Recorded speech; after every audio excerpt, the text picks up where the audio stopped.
Hello, this video is concerning section 1.2, which is titled Numeric Representations. Algebra can be described in a number of ways. One of the ways to describe algebra is the method or technique used to investigate patterns. So let's take a look at this problem. Let's suppose you own a petting zoo and you need to make pens or containers for your animals. The shapes of the pens are given in the diagram below. So you might have an animal in this pen, that would be the first one. This would be the second, the third, the fourth, the fifth, the sixth, and so on. One of the techniques that we use in algebra is called an input-output table. And we're going to create an input-output table here where the input is the number of pens and the output is the number of fences that you need. Now, if you think about it, for one animal, we would need 1, 2, 3 fences to make your pen. So that's why I've put 3 right there.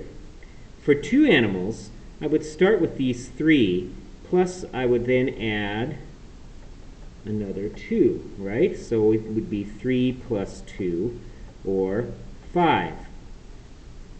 For 3 animals, I would start with these 5 that I have, and then add another 2, okay? Or another way to think about that is 3 for the first, 2 more for the second, and 2 more for the third, and that would give me 7. Okay, 4, I would need what? Well, I would have another 2 that I would add to this for 4 pens. And that would give me 9. One way to think about that is 3 plus 2 plus for the second, 2 for the third, 2 for the fourth to give you 9. So each time I'm adding 2. So the fifth, we might guess, there's 11. How would we figure out how many we would need for 10? Well, we know we need 3 for the first one. And for each additional one, we need 2. So how many 2 fences would we need to add? Well, we'd need to add a total of 9 of them. Instead of writing 2 plus 2 plus 2 plus 2 plus 2 all the way out 9 times, I could write that as 2 times 9, or that would give me 3 plus 18, or 21. Okay? How about 25? If I had 25 fences, do you see the pattern here? We would start with 3 for the first one, and then have 2 for all the remaining animals. Well, if you need a total of 25 pens, then you have 3 for the first one, and the 24 will each need 2. 24 times 2 is 48, so 3 plus 48 would give me a total of 51 pens. So this is an example of an input-output table. Input number of pens, output number of fences needed. Let's look at another problem. Suppose that making pens, instead of making pens in the pattern you've given above, you have square pens instead of triangular ones, maybe a little bit more of a traditional sort of shape that we might use.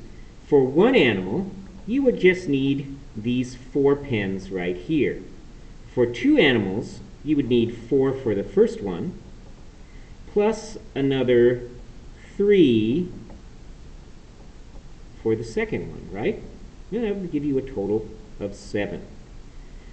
Now, for 3 animals, you would need 4 for the first one, okay, and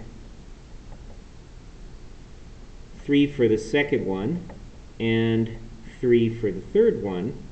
So that would give you 4 plus 3 plus 3. Another way to think about that is 4 plus 3 times 2. So that would be 10. How about for the fourth one? What would you need? Well, you would need 4 for the first one. And then I'd have to add 3 for the second one, second animal, 3 for the third animal, 3 for the fourth animal. And so that would be 4 plus 3 plus 3 plus 3. Another way to write that instead of writing 3 plus 3 plus 3, because I'm getting tired of writing that, is 3 times 3. And that gives you 4 plus 3 times 3. 3 times 3 is 9. 9 plus 4 is 13. Do you see a pattern? Every time I add an animal, I have to add 3 more pens. So what about 10? Do we see a pattern that we can use here? If we wanted to fill this with 10 animals, we would need 4 for the first one.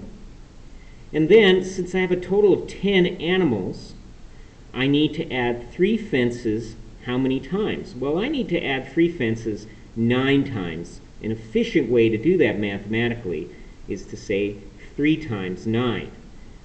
So 4 plus 3 times 9. 3 times 9 is 27. 4 plus 27 is 31. How about 25? See if you can figure that out. I'll give you a moment, and then I'll write the solution.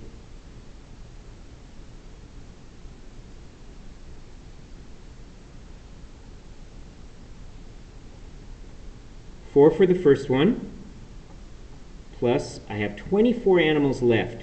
Each of them needs 3 fences, so I have 3 times 24. What's 3 times 24? Well, 3 times 24, if you do the math, is 72. 72 plus 4 is 76. So that's a little bit about input-output tables and how we can use them to help us deal with some math problems. Not all input-output tables look like the ones we've seen. Here's an example of a real-life input-output table. Sometimes they have more than one single number input. For example, here's a table here that gives you the shipping and handling charges on an order. Maybe you've made an order to a company before, and you have different shipping and handling charges depending on your order. Now, the way you read this chart is you look for the value of your order here, and then you read across for the shipping and handling charges. In this input-output table, the value of the order is the input, and the shipping and handling charges are the output.